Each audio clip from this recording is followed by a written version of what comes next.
Hi there, this is Paul K from PhoneArena, and today we're taking a look at the Oppo R5. It's probably the thinnest phone you can buy right now, measuring at 0.19 inches. It's more than just a thin phone though, as Oppo managed to equip it with a 5.2-inch 1080p screen, the 64-bit Snapdragon 615, and some high-resolution cameras. It looks impressive at first glance, but how does it fare once the shock value wears off? Let's find out. The Oppo R5 is a pleasure to look at and hold, there is no denying that. A mix of metal and matte plastic make up its premium build, and the device feels solid and sturdy in the hands. Due to the phone's size constraints, it lacks a dedicated loudspeaker and a 3.5mm headphone plug. Instead, the phone's earpiece doubles as a speaker, and its included headset connects via USB.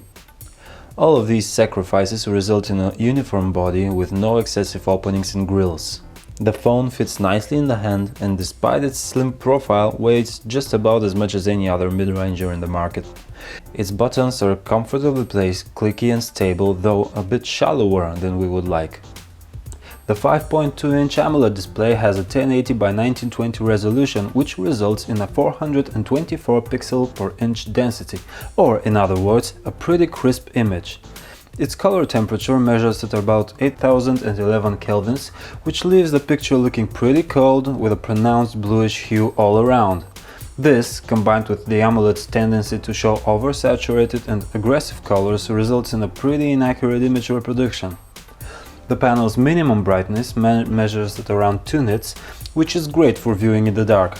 The maximum brightness, however, is at 339 nits, which is a bit too dark, and outdoor usage is problematic on sunny days. Oppo's heavily skinned version of Android, dubbed Color OS, comes preloaded on the R5. The OS supports a various array of gestures. One can control music playback, launch the camera or the flashlight just by swiping their finger over the screen while it's off. When the screen is on, the user can drag 2 fingers across it to set volume or 3 fingers to take a screenshot. Alternatively, they can call up a gesture bar where they can use customized gestures to launch apps or control features.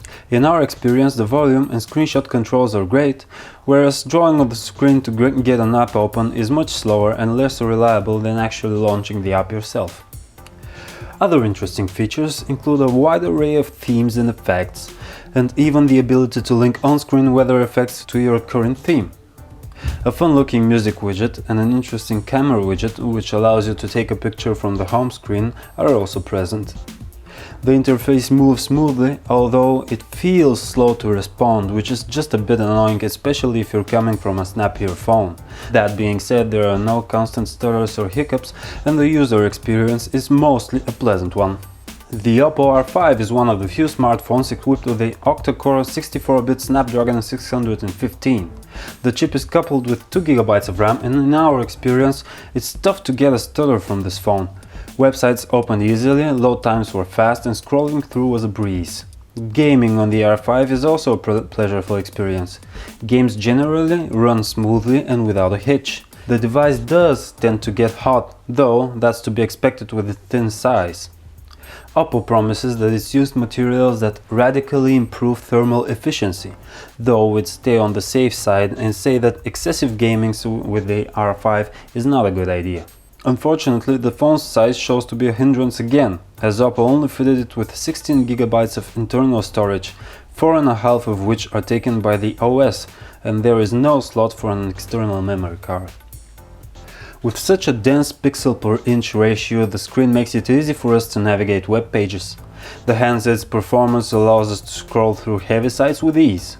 The R5 is also LTE capable for the high-speed addicts, and, of course, also has HSPA, Edge and GPRS. We were generally pleased with the camera and its app. The images appear balanced, not too sharp nor too soft, with an overly accurate image reproduction. The camera's HDR mode is pretty terrible, but there is an elaborate manual mode to make it up to the photo aficionados. Video shooting also ends up with generally pleasing results, though its auto brightness sometimes misses, leaving clips looking a bit too dark. As far as call quality goes, the experience with the earpiece was a disappointing one. A quiet reproduction with a lack of depth and definition made us strain when trying to understand the other side. The microphone of the R5 tends to send a loud audio signal, though it too sounds muffled and inarticulate. Having such a thin chassis took its toll on the R5. The device's 2000 mAh battery only lasted 5 hours and 8 minutes in our benchmark battery test. An underwhelming result, though an unsurprising one, considering what kind of hardware runs on the smallish battery. On the flip side, the R5 makes use of Oppo's VOOC technology, allowing the phone to charge up to 75% in just 30 minutes. Charging it to 100% will still take around 70 minutes though. Our real-life experience shows that with modest, casual use, the phone can last you throughout a normal day. Oppo has also included 2 tiers of battery saving to help you squeeze out the most of the juice box. So, what does the Oppo R5 deliver? Well, if you're into elegant design and want to have the bragging rights over owning one of the slimmest phones in the world, the R5 could be just for you. You'd have to work around some of its drawbacks though, such as a subpar call quality, a bad loudspeaker, an inaccurate display, and last but not least, a poor battery life. This concludes our video review of the Oppo R5. For more detailed information, please visit www.phonearena.com. This has been Paul K. Have a nice day.